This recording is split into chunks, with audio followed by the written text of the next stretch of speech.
Hello and welcome to Teacher Needs a Drink podcast. I am Elvis, your host, and I'm here to let you know that this is a not safe for work podcast. We are teachers at the end of the week and really the end of our ropes, and we'd like to be able to talk honestly and openly about education without having to worry about losing our jobs. So we'll be using pseudonyms throughout the podcast. I'd like to start by thanking all of our Patreon patrons out there. So let's get going. A big thank you to Musical Bella VG, Terry J, Justin M, Tracy B, Miss Wonderstats, Quentin B, Ekabex, Mistress Mischief, Natasha S, Miss Anthropy, Princess Buttercup, Dragon Lady, Kel C, Shannon E, Helena C, Aaron B, Stephanie S, Maggie M, Texas Teacher Kristen, Miss Sunshine, James and Allie J, Jody D, Samantha D, Lisa C, Rachel, Jen Genie, Exhausted Band Director, Kimberly K, Jessica A, Swift11 Owners, Amanda F, Ariana L, Physics Runner, Steph, Michael M, William P, Aldrich T, La Scorpianita, Britt M, Teresa H, Biker Teach, Marsha M, Christina B, Kristen B, Jason F, Abby B, Sarah B, Regina N, Josie S, Sam B, Mary E, Jamie B, Kristen W, Vanessa J, Mary C, RJR, Kristen C, Johanna H, Space Panties, Irma A, Nimi, and Sarah N. That's right, for as little as $5 a month, you can be one of our Patreon patrons, get access to over 100 exclusive special episodes that are only available on the Patreon, as well as get to chat with the host, be there for our live cast, our Facebook group. There's so many places.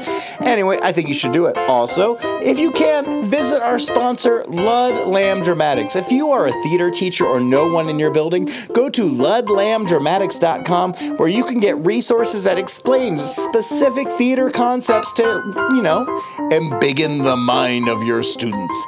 Ooh, yeah, LoveThemDramatics.com. The last thing I want to share with you guys, if you have something to share with us here at Teacher Needs a Drink podcast, hit us up through our contact page where you can leave a voice memo or just a message, and we might read it on the air because we'd love to hear from you. All right, friends, I hope you enjoy episode number 162. Cheers! It brings me joy, even though it's been over 162 times. It makes me very, very happy. And Christmas is coming up, so there's going to be like carols in there. Like, I'm not ready to decorate or think about Christmas, but it just hit me like moments before we started recording that, oh my gosh, Thanksgiving's about to be here. Oh, I should start the podcast. Hey, welcome to Teacher Needs a Drink podcast. I am Elvis, your host, and joining me today is Lucille Lane. Hey, y'all. Also with us today, Miss Mama Chicken. In the words of the late, great Colonel Sanders, I'm too drunk to taste this chicken. Oh, what a sad way to be drunk. Also with us today is Mr. Count Chocolate. Yo, everybody, count your collegiate blessings. Let them be chocolate too. What's up, I miss? I'm so glad you're here. And last but not least, she's always with me, and I love her so much, Miss Bunny O'Hare. Hey, Elvis. Hey, folks. Oh, as I started rambling about before the podcast actually kicked on, or before I kicked it off, is, oh my God, it's the week before Thanksgiving. Now, I've kind of thrown Thanksgiving up into the hands of other people. I'm taking my kids to California. We're going to hang with Space Panties and her family. We're going to go see all the big trees. It's going to be so awesome if I can just survive this week. And the only thing I think is equitable to the week before Thanksgiving is the week before Christmas. It's almost like the dress rehearsal for the week before Christmas, because everyone's starting to shut down, doing the most half-ass lessons they have to, or whatever final you might have to do, or end of 6 weeks, or whatever is coming up. Everyone's downshifting and getting into a slightly easier routine, because no one's going to try hard, especially once you get to Thursday or Friday of this week. Ooh. But I want to know from you guys. Bunny, what about you? What are you doing this week? I have my kids doing a very kind of hands-on creative project kind of thing. And it is going to culminate in us watching a movie for the last couple of days of the week. That is beautiful. I think Bunny's idea of watching a movie is really the classic teacher move to do it. The holidays and leading up to holidays or vacations is prime movie season. But Mama, what about you? What are you doing this week? Well, I wish we had time to watch a movie, but we are in the midst of The Outsiders. At the beginning of December, we're going to go watch that at the movie theater. So I'm trying to get my kids through it. I love that book. That's one of my favorite middle school experiences was reading The Outsiders. I remember I transferred to Florida like the middle of the year and they were reading it and I didn't have anything else to do and didn't know anybody. So I dove in and inhaled that book in like 2 days. And then we watched the movie for the next 4 days. It was a good time. Stay golden. Stay gold, pony boy. Exactly. Well, and I think my kids get a thrill because they're like, ooh, they're talking about like cigarettes and like killing people, and drinking. So, it's beautiful. Lucille, what's it going like for you in, education adjacent work? Is it downshifting?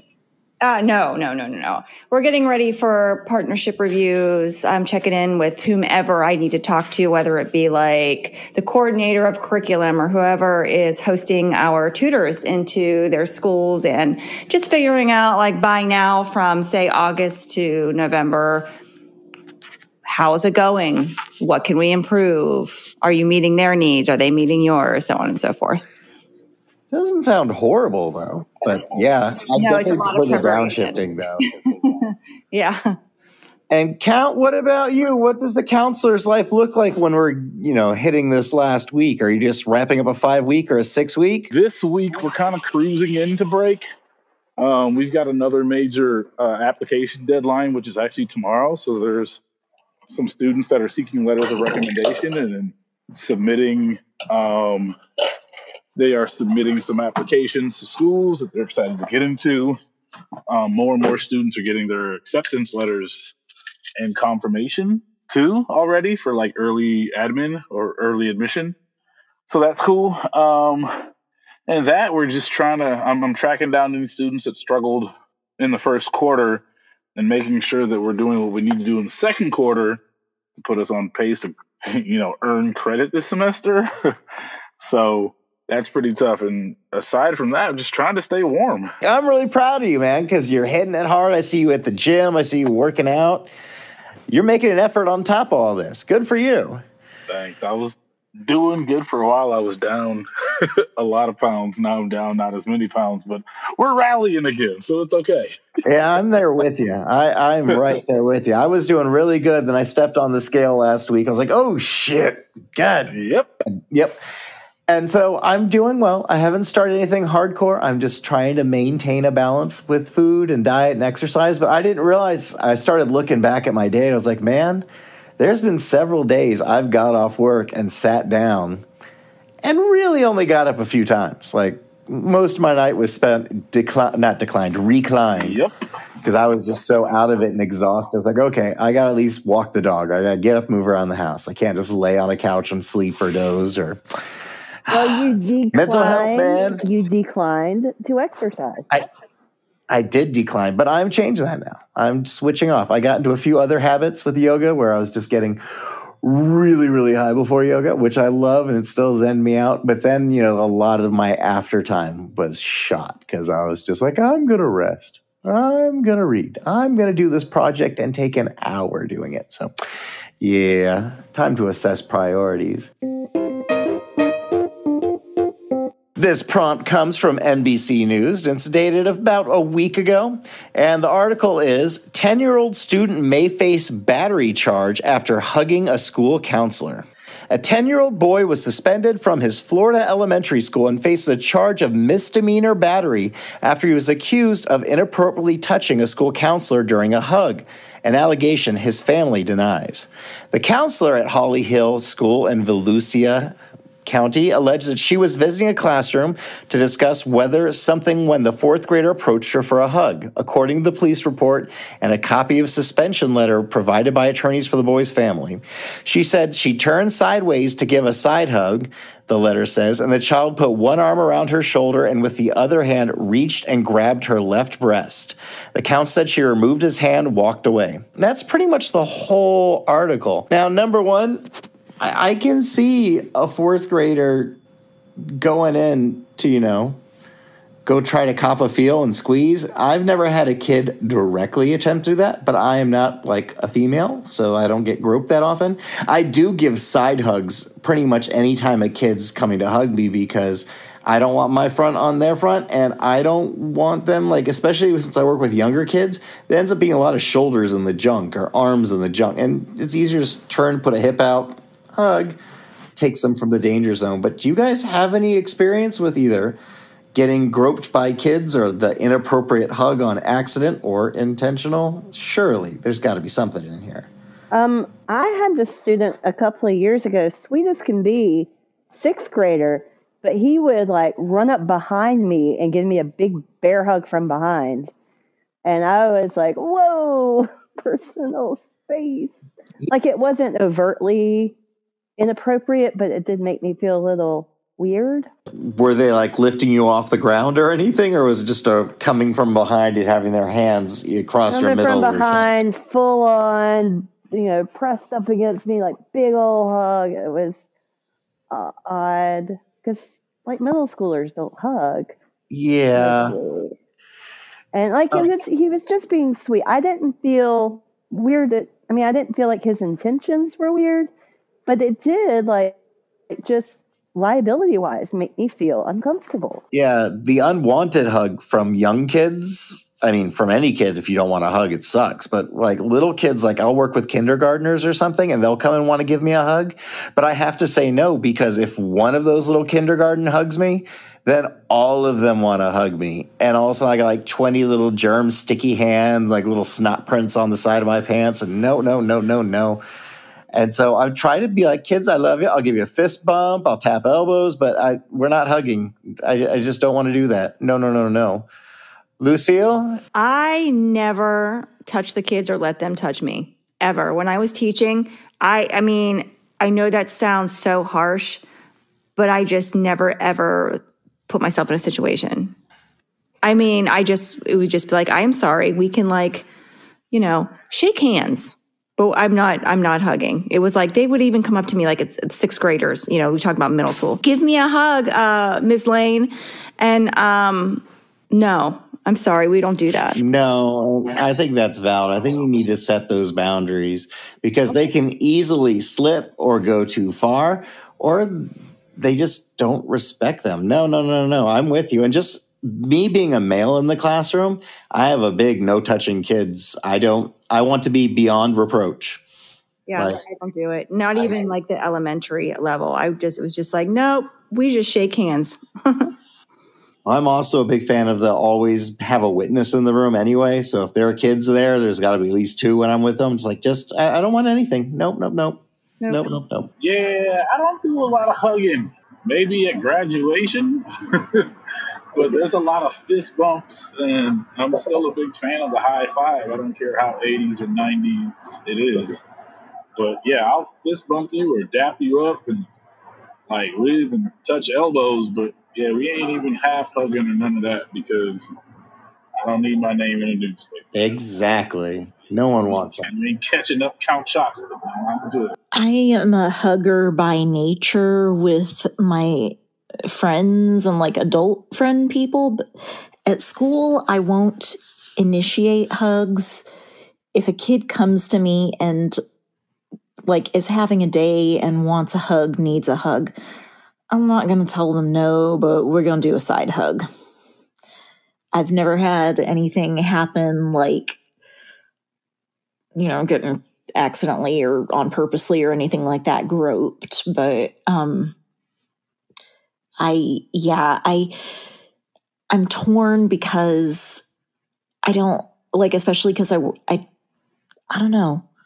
The subject that I teach is a little bit more like emotionally whatever, and the kids can be a little bit more vulnerable, a little bit more whatever. And so if a kid comes to me and needs a hug, I don't know. I try to be real careful with it. Like I don't offer the hug. I don't say, do you want a hug? Or I'm not going to be the one to like stick an arm out first. But if they come to me and like, Miss O'Hare, like with their arms out or whatever, then I'll do a little side hug. I think that's I don't know. I will give a hug in very rare, but it's always the side hug. My hip swings to the side, my arm just kind of goes and pat, pat, pat. There you go. The other thing I guess we should address isn't whether we've been groped by a kid or accidentally or how we try to protect ourselves. So this 10-year-old is facing battery charges. And my view is if the counselor felt that violated and he squeezed, it wasn't like an accidental brush. It wasn't like, I think if it was a kid who had severe special needs or something, who like didn't have great motor control skills, that would be a different thing. But yeah, I kind of feel if the kid groped, you need to take it seriously. And I almost imagine that if they're pressing charges, this might not have been the first time and they wanted to have consequences. Do you guys have any thoughts on this? Because I have it's just a poor kid who was needing a hug. I think it was a kid who tried to take advantage of a situation. Count? Yeah, I was sitting here thinking about that, and it really sounds, the fact that there's charges being pressed, it seems like it was very intentional. So there was probably a grope squeeze or whatever, and I don't want to sound all perverted, but like, yeah, there was a 10-year-old trying to cop feel and somewhere probably thought it was okay to do so or thought there was nothing that could be done. But I would 100% be, I don't know if I'd be pressing charges, but I would have definitely made sure there were some staunch consequences and that this was documented on this kid because, I mean, if you're copping a field today, what are you doing next year? I'm going to agree with Count because I think, look, 10 years old or not, I think pressing charges is a great idea because if he's doing that at 10 years old, he is going to do something more pressing or more assaulting, I'm sure. But it's on record now. If it's not being taken seriously, even by the parents, there's a problem. No, I agree. And I think, clearly the parents lawyered up. Well, I guess if charges pressed against your kid, you would get a lawyer. But the fact that the school agreed and not only like our charges being pressed, the school suspended the kid. It mentioned there that there were suspension documents, which means, I don't know. I don't think a school would just do that callously if it was an accidental brush we're not talking a 5-year-old here. We're talking a 10-year-old. These are kids who are, a lot of them, puberty is starting. If puberty is not starting, those urges are there. And the same kind of immature thing that might take you to, snap a bra strap when you're 10 years old or 11 years old is that same kind of stupid thing where he might just keep pushing that like, well, nothing happened. I'm going to squeeze a titty. And then, boom, get shot down. I think that's a good thing. And I have a feeling if he's getting suspended, this was not a first-time occurrence. This was, hey, we can't ignore this. And my God, I would be livid as a teacher or if my partner was teaching and something happened to her and nothing was done by the school. I give kudos to this kid having charges pressed. I give kudos to the school for suspending his ass. Because you know what? This kid's not going to do it again. And if he does do it again, then he has a serious problem. I don't know. I'm sitting here wrestling with it. Like, if this is like a repeat offender and it keeps amping up, then I think pressing charges doesn't sound so extreme. But suspension is a consequence. I don't know. I feel like the school could handle it with school-based consequences. I don't know if charges need to be pressed on a 10-year-old for a booby grab. Well, that wouldn't be the school pressing the charges, though. That would be the counselor who was groped. I've just been going back and forth with it. It just feels kind of extreme. And I'm not saying that the behavior was okay at all. And I'm not saying that we need to ignore it or be like, oh, he's cute or he didn't mean it. I'm not saying that. Just, wow, I don't know. But if he had been harassing her for a while, then that's a different story. That could be a thing. I mean, that could be a thing. And they're not going to say a lot of details about this because this is a minor. All we know is the fact that there are charges pressed, and the only reason we know the child was suspended is because the family leaked, the family turned that information over to the press so they would know what happened. Because the school's not going to say anything. We're teachers, we know that. We're not going to leak personal data. I definitely have mixed feelings. I feel like I need more information because I have mixed feelings about pressing charges against a 10-year-old. But at the same time, like y'all said, if this has been an ongoing pattern of behavior, if this student has previously been like, has received, escalating consequences up to this point for other kinds of behavior, that kind of thing, then yeah, maybe this is the next logical step. But also it makes me wonder, because that is not behavior that comes from healthy, well-adjusted, like, it makes me wonder if there's some sort of abuse or trauma or something going on in this kid's life, that this is how they are, I don't know, either lashing out or seeking attention, or that they just feel like that's how you treat people. Like, I don't know. I've been teaching for a long time, and I'm not going to lie, for a while there, I was kind of cute.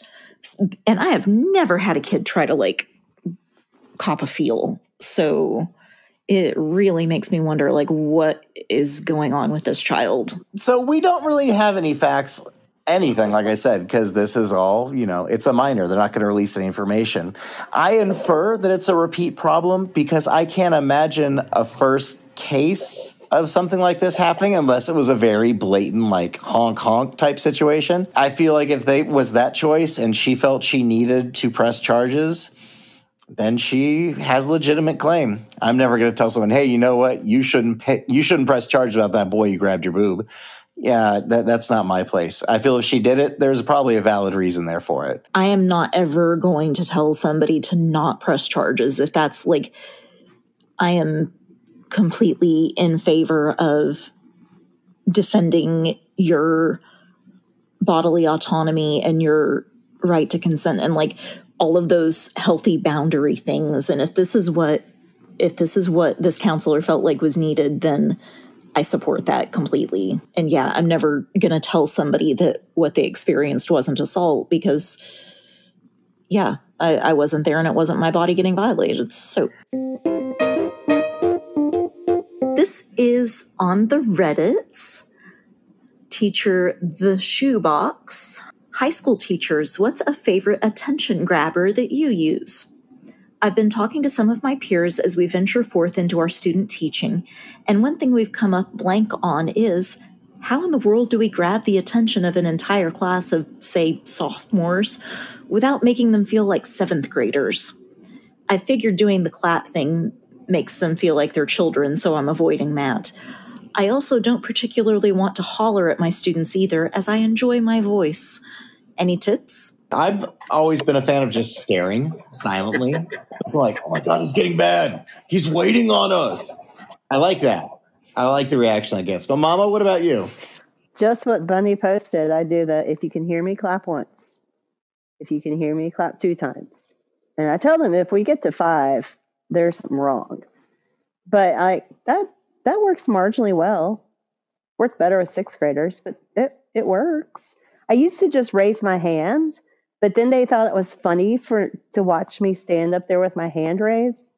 It's supposed to be, you see my hand raised, hands go up, mouths go shut. But they would just keep talking and laugh, so I stopped. A lot of times I can stand there and get a lot of attention from kids, but I would use like catchphrases or taglines from my favorite musicians. Like there was one time, I can't remember, this had to have been maybe 15 years ago, that if a class was not like focusing, I would just break into like a, look at this photograph. And then someone would say the next line. Or I'd randomly have like a Ice Cube, like West Side is the best side, and somebody would echo it back, or just, I'd find a line. There was a Nelly one I would use too. And I was about to say it's getting hot in here, but I was like, no, I never had kids respond by saying, so take off all your clothes. So it must have been a different Nelly song, like Ride With Me, like if you want to go, I don't know, something. But I would find some kind of a line and I would do that, but then they'd get like one chance, and then after that I'd be like, hey, that's enough. Like I didn't have a lot of patience back then. I've evolved since then. Some of my favorites were I saw a teacher yell, they'd say, Sweet Caroline, and the kids would all go, ba, ba, ba. I've liked that one. I had a teacher who, whenever she would say stop, they would all have to say collaborate and listen. And I thought that was good. She had like these third graders trained to do that one. And then there was another one who would just say Red Robin, and all the kids would have to go yum. Oh, that's and they all great. Kinda, I love that. And they got into it. They always enjoyed it. I mean, it's one of those things where it's really easy to burn out an attention getter because then it quits getting attention. You got to kind of mix it up every so often. But my go-to is if you can hear my voice, clap once. If you can hear my voice, clap twice. I think the key to that one is saying it just in a normal conversational tone and not trying to be very loud. And Mama Chicken, you're apparently nicer than I am because I tell them if I have to get to 3, that's too much. So the other thing, and I've done that with high school kids, with sophomores actually, in my summer camp, youth camp setting, and they didn't seem to mind it. I read something recently about like telling them explicitly what you want, and then okay, I need your eyes up here in 5, 4, 3, and then like counting them down that way. And so if I feel like they're ignoring the clapping thing, I'll switch and do that for a little while. The call and response thing that I've heard was ba-da-ba-ba-ba, and the kids go, I'm loving it. Ms. Romani, what's the no-nonsense nurturing method? I've never heard of that. So it's where it's a method that was made popular with oh goodness, I can't think of the charter schools, but you're supposed to point out like, oh, here's my expectation. Okay, I see Balake doing it. I see Jake Quellen doing it. I see A.A. Ron doing it. Hey, D Nice, why aren't you doing it? And it's annoying, but you're narrating everything that the class is doing, and it's annoying and stupid. That sounds exhaustive. It is. It's very exhausting, and it's probably my least favorite method of between classroom management and call and response type stuff. So no, thank you. Hey guys, guess what? What? We have a Patreon! No way. Get out of here. Yeah. For as little as $5 a month, you can sign up for the Teacher Needs a Drink Patreon, and you can get access to almost 100 exclusive pieces of audio content and stories, lost episodes, back episodes, a lot of exclusive interviews, a lot of interviews with the hosts, all on Patreon, and you can hear them for free for that $5 a month. You also get your name right at the beginning of the podcast. You get to join our special exclusive Facebook group. We even get to have live streams and the occasional watch party. It's amazing. So sign up and do it now. Woohoo! All the kids are doing it. My friends, we are going to switch it up today. Instead of our normal to the Would You Rather, today we are going to play Marry, Fuck, Kill. And so, for all of my teachers out there, we are going to do a teacher edition. So you have to choose marry, fuck, kill for the 3 duties that I'm putting out here. Car line duty, cafeteria duty, and hallway duty. Out of those 3 duties, which one would you marry? Which one would you fuck? Which one would you kill? Once again, that's cafeteria duty, hallway duty, car line duty. What would you guys take? Who's got an option? Who's got some thoughts on this? Me. Okay, Count, bring it on. Who's the marry? All right. Who's the fuck? Who's the kill? I will marry the hallway. Yeah. Because I've done that before. Pull up a desk, I've graded papers, cool tardy passes, whatever you need. I will fuck the cafeteria duty. Because it's bad, but it's not as bad. And I will 100%, is it murder or kill? Yeah.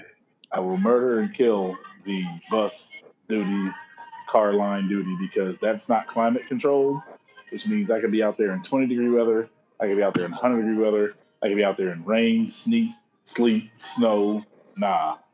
I ain't doing that. So there we go. I gotta say, Count, I am 100% in line with you, because if I could choose for where I am, hallway duty, it's annoying. I gotta tell kids every now and then I gotta break up something, either someone getting a little too intimate or people being jerks or a little bit of bullying or something. But as far as duties go, it's the sweet one. Cafeteria duty, pretty much I'm just walking around, but there's the smell. And there's this one smell of like cafeteria while they're eating, where it's this kind of trash can, gross everything. I don't really care for that much, but it's a pretty laid back, thoughtless thing.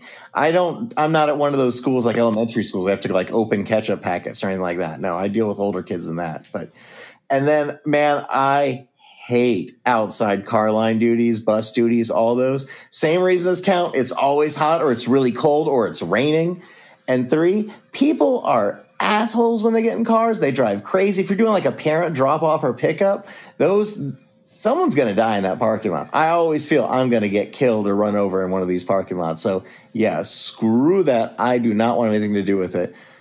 Lucille, Mary, deal. I'm a very independent woman, and I don't need any of that in my life. But I'm going to say exactly what Count said, because I'm just going to go straight to the worst. Carline was the worst ever, especially on rainy days. Oh God, those are the worst. Because you're never dressed for it. You don't have wet shoes on. Never. And you're the same way. No cafeteria duty. That's the middle one. Hallway's the sweet spot.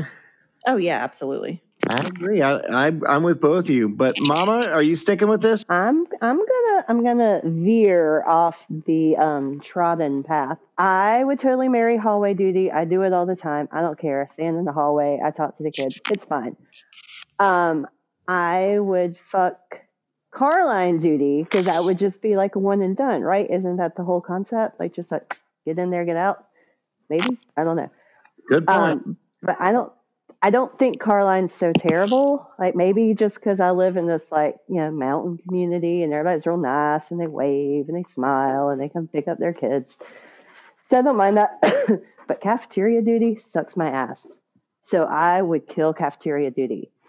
And not at my current school, but at a old school I used to work at, when you had cafeteria duty, you had to take the big round trash can on wheels and push it down between the tables, and the kids throw their food in your direction. Like, it's humiliating. It was terrible and disgusting and gross. And no, killing it. Oh, yeah, I've had to push the trash can. I don't care for that, but... About to break a couple of y'all's brains, because I do cafeteria duty every single day this year. So I actually don't mind it too much. It gives me a chance to kind of see the kids in a little bit different setting. Like, I'm thinking of one particular kid that I have I have this child last period of the day, and whatever meds he is on or should be on have worn off. And he is a nightmare by the time he comes to my class. But in the cafeteria, he's friendly and likable because it's early enough in the day. And the meds are still working. I would do married to that one because I'm mostly married to it anyway. It's a loveless marriage, but it's there. Fuck hall duty. Hall duty at my school, we're not allowed to sit down. We have to be constantly pacing up and down the hallway. And the other people that I have hall duty with don't actually do anything as far as like interacting with the kids or correcting the kids. So I'm like the only one kind of keeping them from climbing the walls, which is super fun. I will do that once and get it over with. And then crosswalk duty, car line duty can die in a fire. I did that for many years every day after school, and the number of times I got flipped off and or run over, no, that can die in a fire.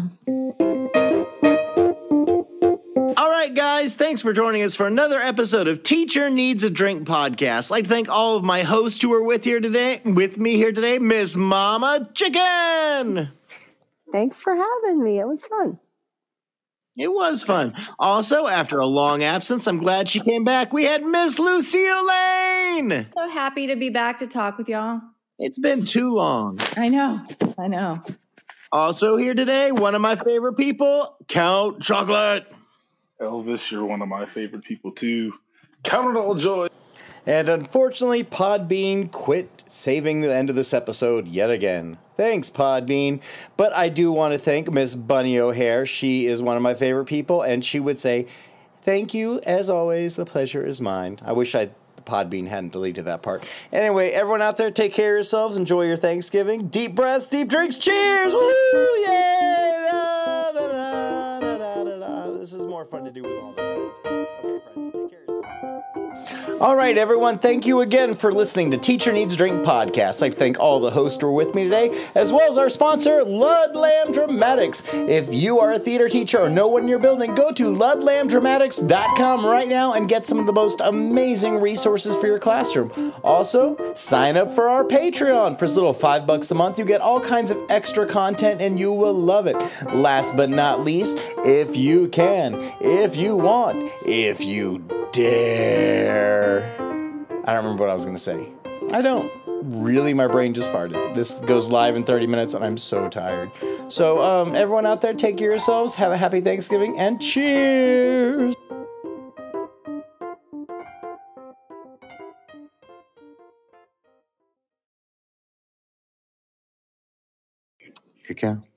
Counts in his car. He is driving. He can't hit the button. Count. Hi, sorry. Count.